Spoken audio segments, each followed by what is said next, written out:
The Detroit Lions currently rank 6th in total offense and 2nd in points per game. And that is after putting up 44 points on the Washington Commanders in Week 10. And after Dan Campbell took the reins for offensive play calling from Johnny Morton. And Dan Campbell gave nothing but praise to Johnny Morton yesterday, saying that it was a collaborative effort and that he was needed. He said, I needed him, man. That's what he said.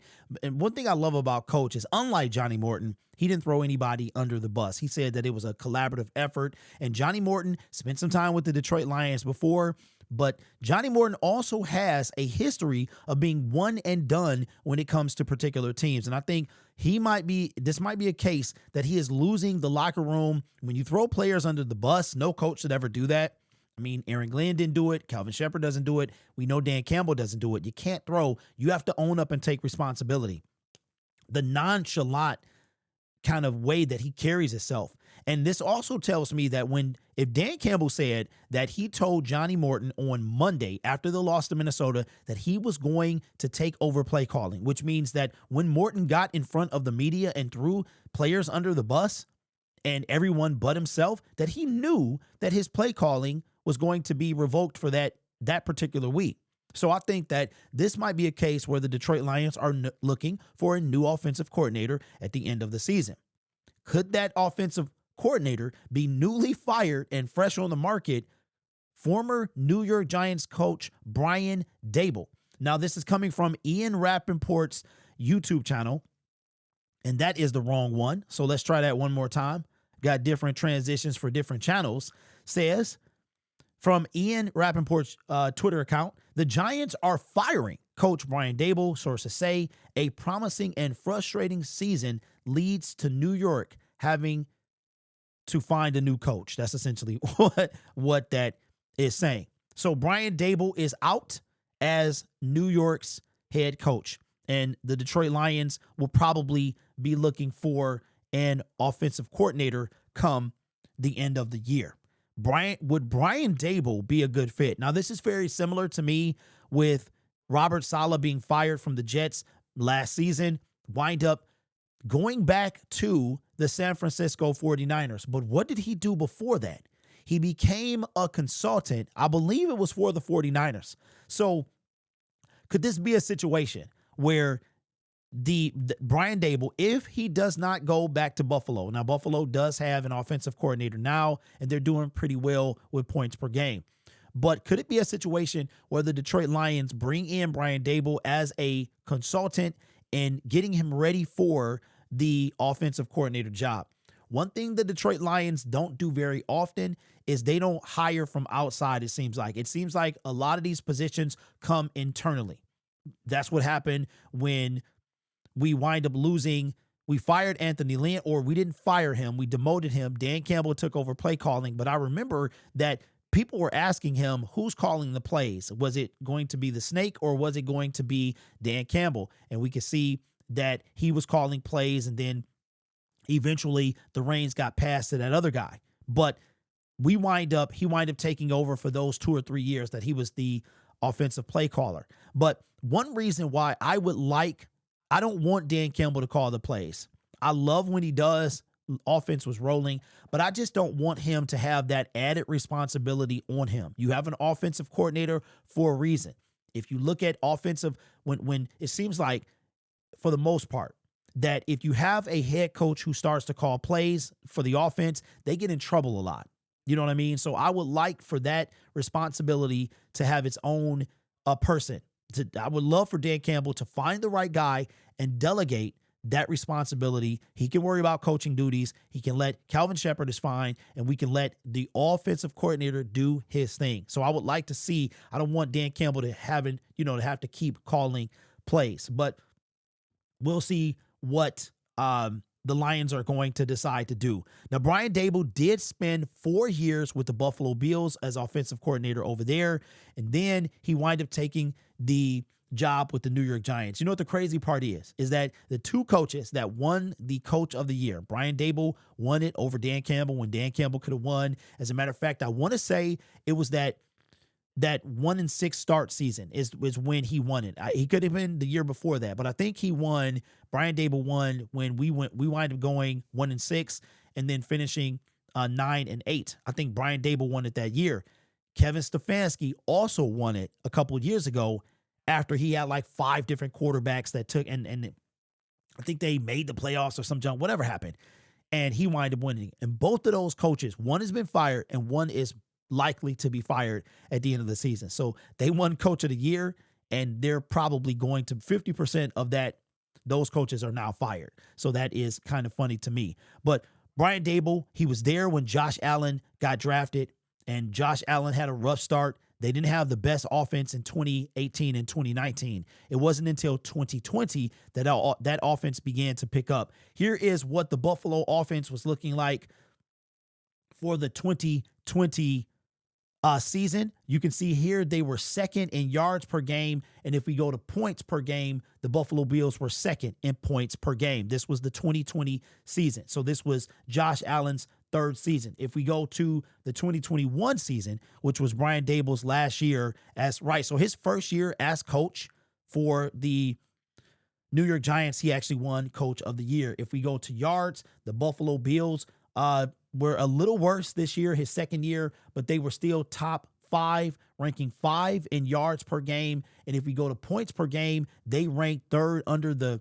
Dallas Cowboys and the Tampa Bay Buccaneers. And I'm going to try to do a better job so that you guys can see, because I keep being told to, raise up the stats so you guys can see over the banner. That's my fault. I apologize for that. So I'm going to try to do better with that. So you can see the last 2 years had the Buffalo offense ranked in the top 5 in both points per game and yards.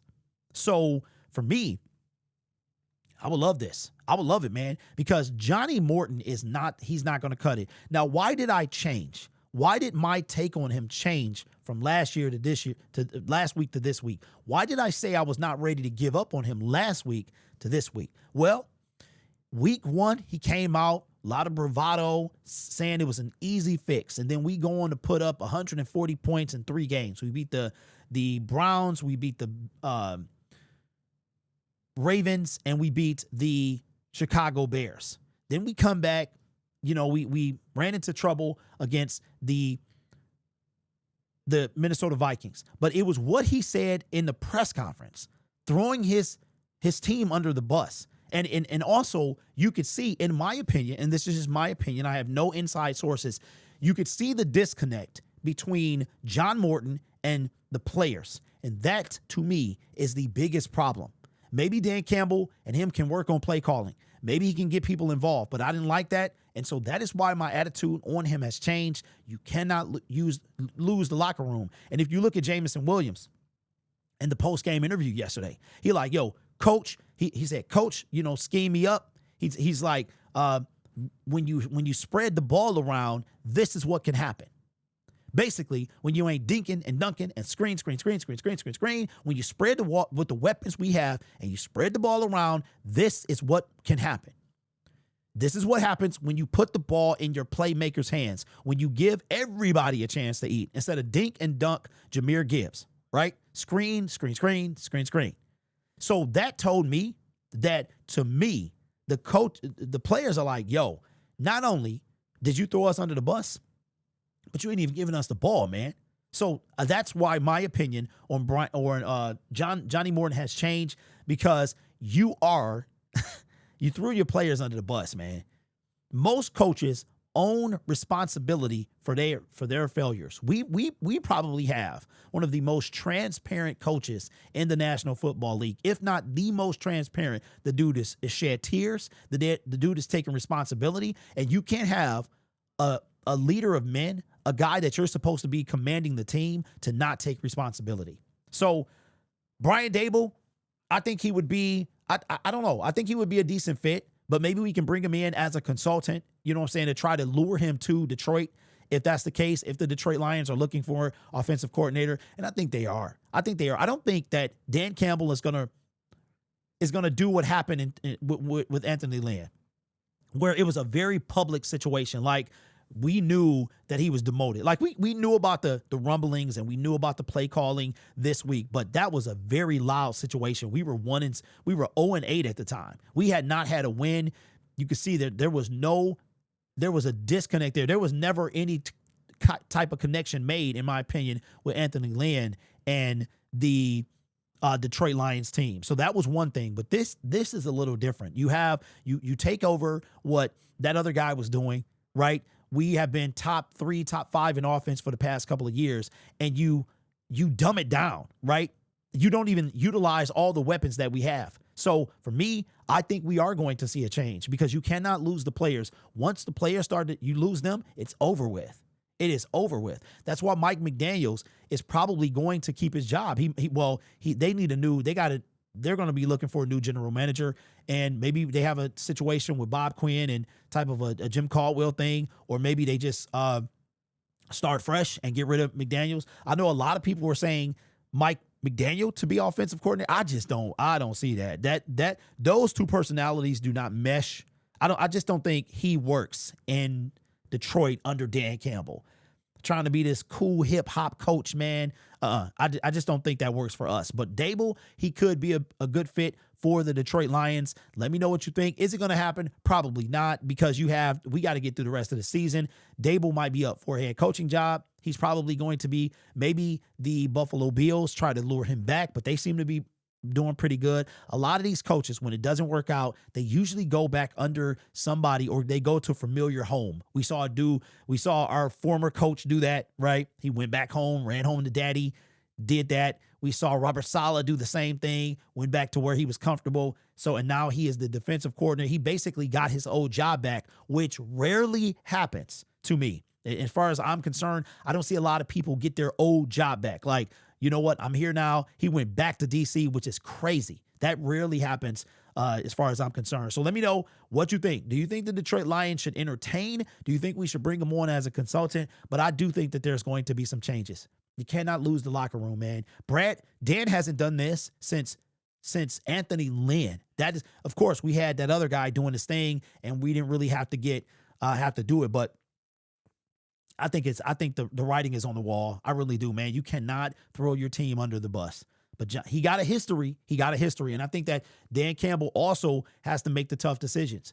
We fired Aubrey Pleasant back in 2022. In 2021, he took over play calling for Anthony Lynn, and I think he's going to have to let go. It might even be before the year is out that John Morton is let go, meaning he's not gone, but he's not calling the plays anymore. And I think the writing's on the wall. Let me know what you think in the comments below. Just want to remind everybody again that the Ridge wallet is discounted heavily. They are having their Black Friday sale. Right now, you can get they call it the driver kit with the key holder and the wallet. If you get the base model like I have, which is the Honolulu Blue, I think you can get the whole thing for 45% off, which is outstanding. So, of course, if you make that purchase, then I will get a commission from that purchase. Everything goes to making this channel better for you. And don't put me going to Philly. Look, I still want to go. I see a big Trey.